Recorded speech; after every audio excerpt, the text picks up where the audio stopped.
Hey, this is Dave from metalepidemic.com. Thank you for checking out our YouTube video. Please feel free to hit the subscribe button below if you like this type of content, and we hope you enjoy the review.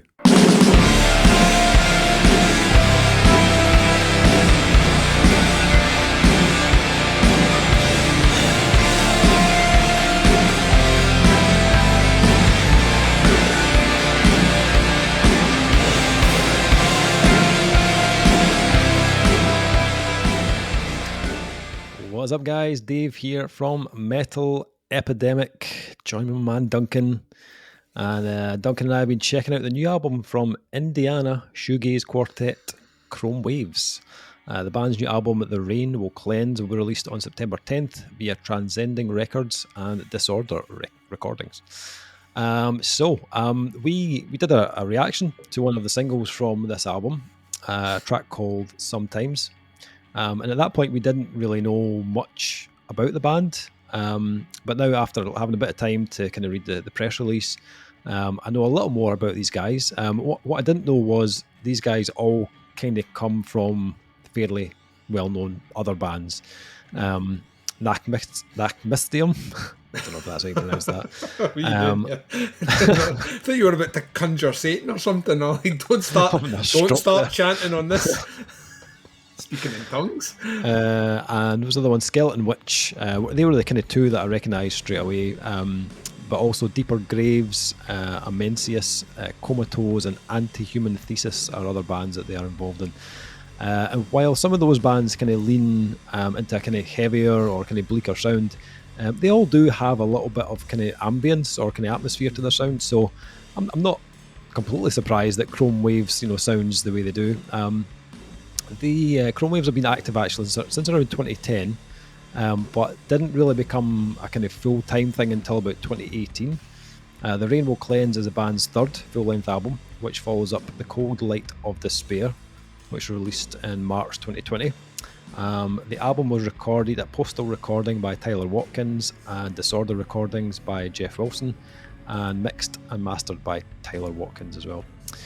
So for anyone that missed our reaction video or have never heard of Chrome Waves before, these guys, they kind of class themselves as a kind of blend of shoegaze and art rock inspired post-black metal.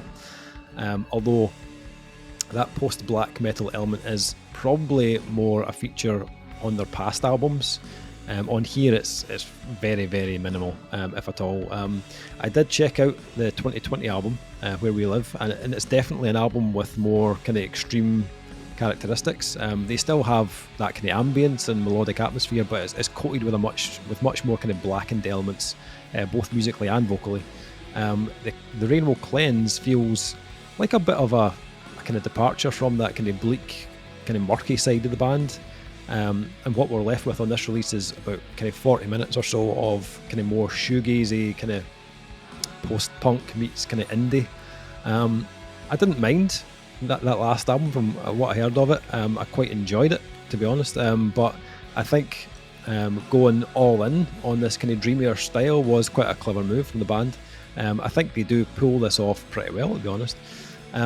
From the kind of post-punk vibes of the opening track, When Night Falls, I was pretty much in, to be honest. I enjoyed the kind of the atmosphere and the kind of textures of their sound. It's quite a kind of inviting sound they have, and we mentioned it on the reaction video. But that kind of reverb heavy production, it kind of like coats the instruments. It sounds really kind of vast, and not in like a heavy type way. I mean, kind of more in the way the kind of magnitude of it just kind of fills your headphones when you're listening to it. And as much as I love the kind of the tones and character of their sound as a band, I was kind of more kind of zoned into the vocals, to be honest. It's a guy called James Benson. His tone is quite captivating, actually. I said on the video it did kind of remind me of like a kind of 90s kind of indie vocal style, but the production and the way that the vocal layers are coupled with the kind of synths just kind of really kind of elevate each track. I really enjoyed that track when we reacted to it, and after hearing it on the album, I kind of love it even more. I think it's definitely one of the highlights of this release. It's a bit of an earworm. The chorus does get into your head, and it's quite repetitive, you know what I mean, but it does kind of get lost in your head there. I enjoyed, there was a track called Tired as well. Had a very kind of hypnotic kind of rhythm to it. Almost a wee bit Deftones-esque in the kind of rhythm of the track. Like some of the more kind of like delicate tracks from White Pony, that kind of slow, kind of floaty kind of rhythm. The kind of lightness of the production probably feeds into that as well. The Future I quite liked as well. Had some nice kind of synths in the background of the track. They gave it a kind of quite an elegant feel. And again, got some nice kind of vocal earworms as well. I did think it was a little bit long at like 9 minutes. I could see, what they were doing with the track, kind of taking it down to a simmer in the middle and then building it up to that kind of peak, but I did feel like it was taking a little bit too long to get there at times. The last track, Aspiring Death, it was a pretty cool closer. Again, a little bit long, I felt, but I liked how they tied in some of those kind of more blackened vocals from previous albums. Again, I was getting some Deftones vibes on it, more from a kind of vocal point of view, the way he was kind of phrasing things, but also there was a vocal effect being used that sounded a bit kind of Deftones, even in the kind of screamier parts.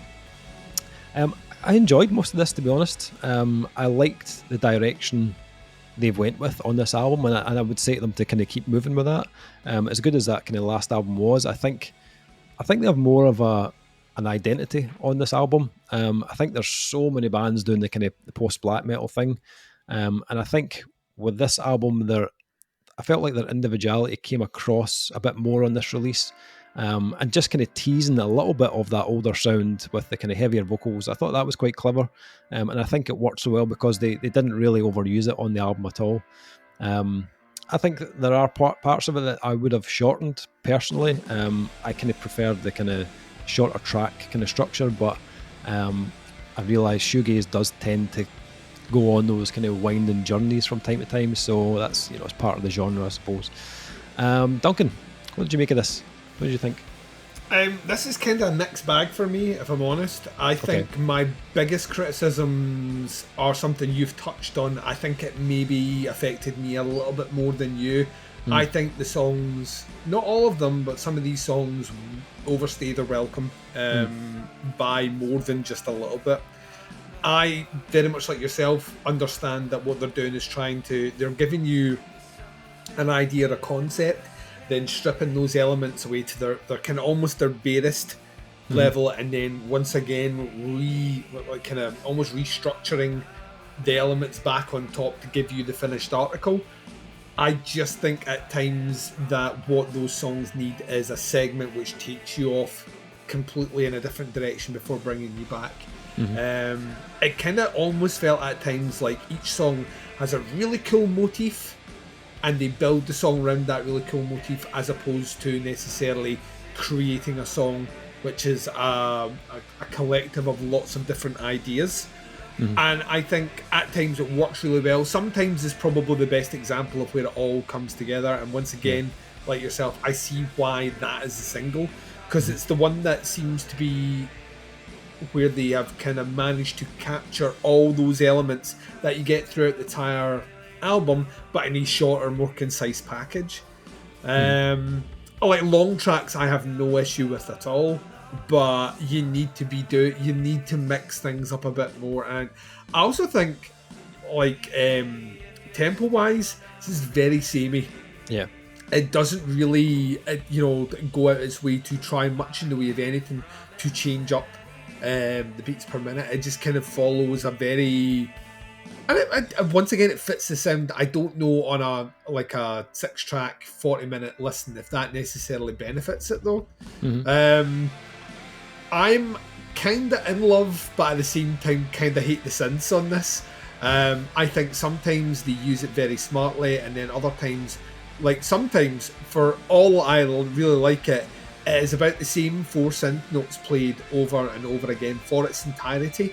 And once your ear acclimates to what it's doing, I couldn't stop. Go and just play a different note. Go and just play it lower. Go up an octave. As someone that comes from that background, there maybe the synths in here are to add a texture and not necessarily much more than that. And it's not to add a texture to enhance what the guitars are doing or even what the vocals are doing. It's just when they're there. And they're playing whatever the synth motif is for the majority of what it's doing. That's a bit frustrating for me, because to me that's a lazy approach to doing that. Whereas I think the songs could have benefited from parts where it wasn't there, and then you bring them in when the vocals kick in on the chorus and really broaden it out. Or the aforementioned Deftones, who have a very talented keyboardist who does exactly what he needs to do, have it as just maybe a level of maybe like a root note or something through the verse, and then break it to something huge over the chorus. I think there's a missed opportunity there. I don't know how much they were playing about that on previous releases, so if they are really starting to experiment with it in whole songs, they maybe just need to work at the formula a bit better. The production of this is great. I love the production, very much like yourself. Every segment of your headphones just feels full of sound, and that is quite captivating. It makes it sound really deep, and you're like, there's all, everything's always coated, and I really like that about this. Shoegaze is a genre that pretty much does that, and they've got that nailed down. The Deftones thing makes sense to me, because Deftones were doing this sort of stuff, maybe not within this genre, but doing this sort of stuff years ago. I think because bands have now started to kind of catch on to the kind of the gaze or shoegazy element that they're now bringing in, it's very difficult to disassociate that from sounding kind of like the Deftones. So that's fine. It works well here. I think, like you were saying, the first song is a great opener. I think the first single, even though I have gripes with what the synth's doing, sounds really good. I think Tired is, once again, it's a pretty good song. A Future, Windblown, and Aspiring Death to me feel a bit long. Vocally, and I'll just swing back to this as one of the positives, I love this guy's voice. Absolutely love it. I think he's got a great range, and he's not scared to really shoot up and hit a high note and then bring it back down, and I think that works very well to their sound. The biggest thing as a overall negative that I can see, and it's nothing the band can control at all, is that their album is coming out in or around the same time as the Death Heaven album. And Death Heaven they didn't pioneer, so to speak, but they certainly put their stamp on this genre, and they have already made this transition right before them on a much more accomplished, much better written album.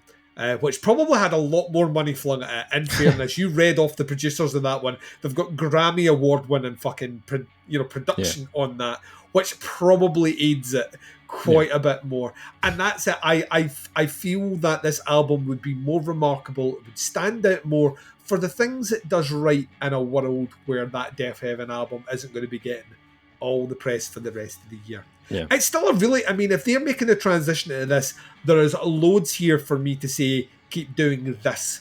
Because like you were saying, there's plenty of bands doing the other thing beyond the, no pun intended, the chrome wave.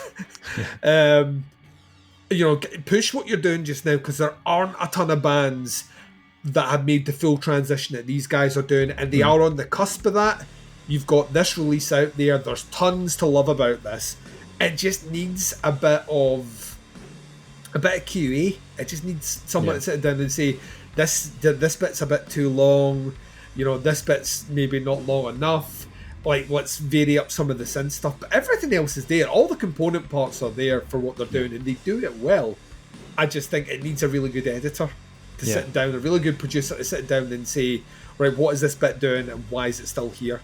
But yeah, I think it did deliver on. You listen to sometimes the album doesn't really stray much away from that territory. True. So like, if you listen to that single and you enjoy that single, you will enjoy this release. There's no way you won't.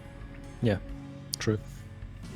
Okay, so ratings for this new one from Chrome Waves. I did enjoy the fair amount of this, to be honest. I think vocally is probably my favourite thing about this album. I think his voice is really, really cool.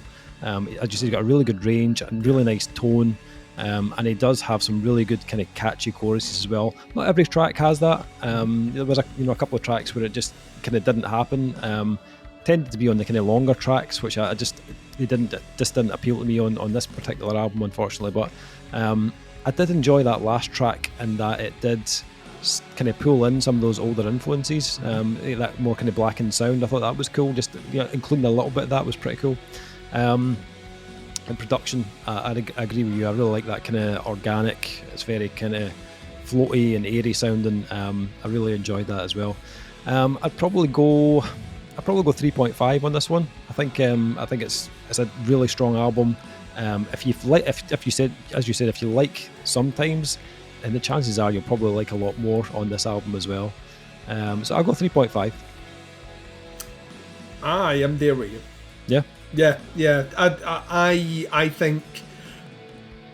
I think these guys should, like I said before, they should definitely keep doing what they're doing. Yeah. And trust me, like, there's going to be a lot of attention in this kind of new play pool that they're in of music. Yeah. Coming up over the next year and a half. Expect a lot of bands to start sounding like Chrome Waves and Deaf Heaven. Yeah. But these guys, there's something about them. I can't quite put my finger on it. Like like length of songs aside as a negative, there's something about them that had me in. Like even I this is not one that I was kind of like, oh, here we go. Like when the next song kicked in, it had my attention all the time. I think you're right. Probably the vocals are the high watermark in what they're doing, because he's a great vocalist. He's a great vocalist. You need that on a band like this. Just to give it something else to hook into. I will say also really dug the artwork. Never mentioned that. The artwork to this reminds me a lot of Twin Peaks, which I don't even know if they're conscious of, but it did. It reminded me of Joan Chen from Twin Peaks. Except instead of having her face trapped in the handle of a drawer, that happened in that TV show, our face is in the clouds. So there you are. 3.5. Nice. This one drops on September 10th. It's called The Rain Will Cleanse. If you want to check these guys out, you can find them at facebook.com/Chrome Waves Official. I'll put a little link in the description below to their Facebook and to their Bandcamp page, so you can check out the album when it comes out. Let us know what you think once you've heard it. Thank you for checking out the review. Much appreciated. We're going to be back with another review very soon, but until then, take care. Speak to you soon. Bye, everyone.